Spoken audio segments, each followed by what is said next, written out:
पूरी रात शराब पीने के बाद एक आदमी जब सुबह उठा तो उसके सर में तेज दर्द होने लगा। वो अपनी साइड में देखकर डर गया कि एक मरा हुआ चूहा बिल्कुल उसके बगल में पड़ा था। जल्द ही उसे एहसास हुआ कि वो एक तिजोरी जैसे कमरे में कैद है जिसमें एक लोहे का दरवाजा और एक अलमारी है। बहुत सारी मक्खियां उसके आसपास भिनभिना रही थी। उनमें से कुछ मरे हुए चूहे से अपना पेट भरने में बिजी थी। इसके बाद उस आदमी ने घड़ी में देखा कि सुबह के 9 बज रहे थे। उसने वो लोहे का दरवाजा खोलने की बहुत कोशिश की लेकिन कोई फायदा नहीं हुआ। उसने दरवाजा पीट पीट कर चिल्लाना शुरू कर दिया लेकिन बाहर से कोई जवाब नहीं आया। उसे कोई अंदाजा नहीं था कि वो इस कमरे में कब और कैसे पहुंचा। थोड़ी देर बाद उसे पेशाब का प्रेशर बनने लगा और अब उसे बहुत जोर से वॉशरूम जाना था। पहले तो उसे लगा कि उसके साथ किसी ने मजाक किया है। उसे लग रहा था कि ये काम फ्लेचर नाम के एक आदमी का है जो उसके साथ काम करता था। वो मजाक में कहने लगा कि बाहर आते ही उसे नौकरी से निकाल देगा। लेकिन थोड़ा वक्त बीत जाने के बाद उसे एहसास हुआ कि बाहर किसी के होने का नामो निशान ही नहीं था। उसने जेब से अपना फोन निकालकर फ्लेचर को कॉल लगाई लेकिन वहाँ सिग्नल ही नहीं थे। इसका सीधा मतलब ये था कि बाहरी दुनिया से उसका संपर्क पूरी तरह टूट चुका है। उसने कमरे में मौजूद उस लोहे की अलमारी को भी खोलने की कोशिश की लेकिन वो भी पूरी तरह बंद थी। कमरे में चलकर उसने छिपे हुए कैमरे भी ढूंढने चाहे लेकिन वहाँ ऐसा कुछ नहीं था। अब उसकी समझ में कुछ नहीं आ रहा था और धीरे धीरे उसका चिड़चिड़ापन गुस्से में बदलने लगा। उसने जोर जोर से अपने कलीग्स पर चिल्लाना शुरू कर दिया। गुस्से से भरकर उसने अपनी बेल्ट उतारी और लोहे का दरवाजा पीटने लगा। कुछ देर बाद वो थक कर रुक गया क्योंकि उसने एक दिन से कुछ खाया भी नहीं था। उसने चिल्लाकर कहा कि अगर उसे बाहर नहीं निकाला तो वो सबको पुलिस के हवाले कर देगा। लेकिन फिर भी बाहर से कोई जवाब नहीं आया। पूरा एक दिन बीत गया था। अब उसने नींद से उठकर अपना फोन चेक किया लेकिन फोन भी उसके हाथ से छूटकर नीचे गिरकर टूट गया। वहाँ न खाना था न पानी, इसलिए जिंदा रहने के लिए उसे कुछ तो करना ही था। उसने अपना जूता उतारा और मजबूरी में उसी में पेशाब करके पी गया। अकेलेपन और भूख की वजह से अब वो पागल सा होता जा रहा था। अचानक उसे ऊपर लगी ट्यूबलाइट में एक चाबी दिखाई दी। उसने तुरंत लाइट तोड़कर चाबी बाहर निकाली। उस चाबी की मदद से वो लोहे की अलमारी खुल गई जिसके अंदर उसे प्योर ऑक्सीजन के 2 कैंस और छेनी हथौड़ी जैसे कुछ औजार मिले। उसने औजारों की मदद से वो लोहे का दरवाजा तोड़ने की कोशिश की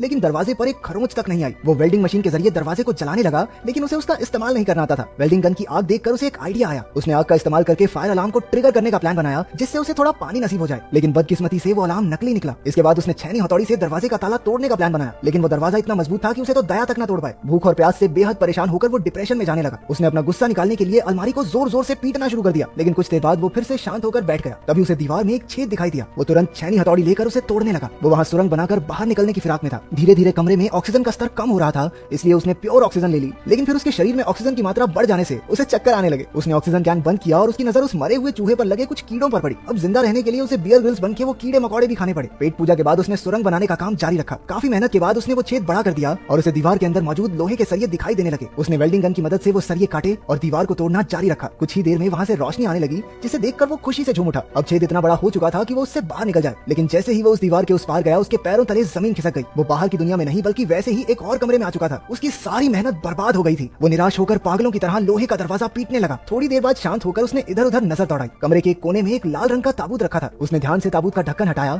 और उसके अंदर एक सुंदर सी लड़की को देखकर उसकी आंखें खुली की खुली रह गई। वो मरी हुई तो नहीं लग रही थी तो शायद गहरी नींद में सो रही होगी। जब उस आदमी ने लड़की को जगाया तो वो बुरी तरह से डर जाती है। जब उसने उससे बात करने की कोशिश की तो पता चला कि वो एक दूसरे की भाषा नहीं समझते थे। वो लड़की डर कर उसी के पुराने कमरे में जाकर छिप गई। उस आदमी में उसे कुछ भी समझा पाने की ताकत बची ही नहीं थी इसलिए उसने ताबूत में ही सोकर रात गुजारने का फैसला किया। लेकिन बीच रात में ही डरी हुई लड़की ने आकर उसे जगा दिया। उसने आदमी को सुरंग का काम जारी रखने का इशारा किया लेकिन भूख प्यास की वजह से कुछ भी करना उसके लिए नामुमकिन था। इतने दिन काम करते करते उसके हाथों पर भी चोट आ गई थी और उसे अब आराम की सख्त जरूरत थी। उस लड़की ने खुद ही औजार उठाकर सुरंग खोदनी शुरू कर दी लेकिन ये इतना भी आसान नहीं था। थोड़ी देर बाद उसे पेशाब आ गया और वो दूसरे कमरे की ओर भागी लेकिन आदमी ने उसे वहीं रोक लिया। वो इशारा करके उसे कुछ समझाने लगा। असल में उसने 3 दिन से पानी नहीं पिया था और उस लड़की का पेशाब उसके लिए बेशकीमती था। थोड़ा हिचकिचाते हुए लड़की ने उसकी बात मानकर उसके जूते में पेशाब कर ही दिया। अपनी जान बचाने के लिए उसे ये वाहियात काम भी करना ही पड़ा। हालांकि वो लड़की उसकी भाषा नहीं समझती थी लेकिन आदमी को देखकर वो ये समझ चुकी थी कि यहाँ जिंदा रहने के लिए क्या करना होगा। फिर आदमी उसे कीड़े खाने भी सिखाने लगा लेकिन वो कीड़े खाने से साफ मना कर देती है। इसके बाद आदमी उस कमरे की दीवार पर छेद करने के काम में लग गया लेकिन काफी वक्त लगे रहने के बाद भी वो छोटा सा ही छेद कर पाया। इसे देखकर वो लड़की निराश होकर रोने लगी। ये दीवार टूटती क्यों नहीं है? टूटेगी कैसे? अंबुजा सीमेंट से जो बनी है। आदमी ने एक गाना गाकर उसे शांत किया और वो भी उसके साथ गाने लगी लेकिन तभी गलती से उस आदमी के हाथ पर हथौड़ा लग गया। लड़की ने तुरंत अपने सर का कपड़ा निकालकर उसके जख्म पर लगाया। देखते ही देखते उनमें दोस्ती हो गई और दोनों इकट्ठे खोदने का काम करने लगे। अचानक लोहे के दरवाजे का ताला अपने आप खुलने लगा। दोनों भागकर उसकी ओर गए लेकिन ताला फिर से पहली वाली जगह पर आ गया। काफी देर ट्राई करने के बाद उन्हें समझ आ गया कि जब तक वो दरवाजे से पीट करके रखेंगे तब तक ताला खुलता रहेगा। धीरे धीरे वो पीट करके दरवाजे के करीब पहुंचे। आखिरकार इस तरकीब से दरवाजा खुल गया और दोनों तीसरे कमरे में पहुंच गए। बदकिस्मती से ये भी वैसा ही सेम कमरा था जहाँ एक खाली कब्र रखी गई थी और पहले जैसा ही लोहे का दरवाजा भी था। लड़की ने समझदारी दिखाई और जल्दी से पिछले कमरे से सारे औजार उठाकर ले आई। उन्होंने इस दरवाजे को भी पहले की तरह खोलने की कोशिश की लेकिन वो जो भी करते दरवाजा बंद ही रहता। अब उनके पास कब्र खोदकर सुरंग बनाने के अलावा कोई रास्ता नहीं बचा था। अब उस आदमी के शरीर में बिल्कुल ताकत नहीं बची थी और वो चक्कर खाकर गिर पड़ा। लड़की अब भी ठीक थी क्योंकि उसने इतना काम नहीं किया था। अब आदमी के शरीर में बुखार आना शुरू हो गया। तभी उसे उन्हें कैद करने वाले की असली इच्छा का एहसास हुआ। आदमी को लगा कि उन्हें कैद करने वाला उन दोनों को एक दूसरे का कत्ल करते हुए देखना चाहता है इसलिए बाहर निकलने के लिए उनमें से एक को मरना होगा। कमरे में रखी कब्र ही उनमें से एक की मंजिल है। सारी मुसीबत खत्म करने के लिए आदमी ने लड़की का खून करने के बारे में सोचा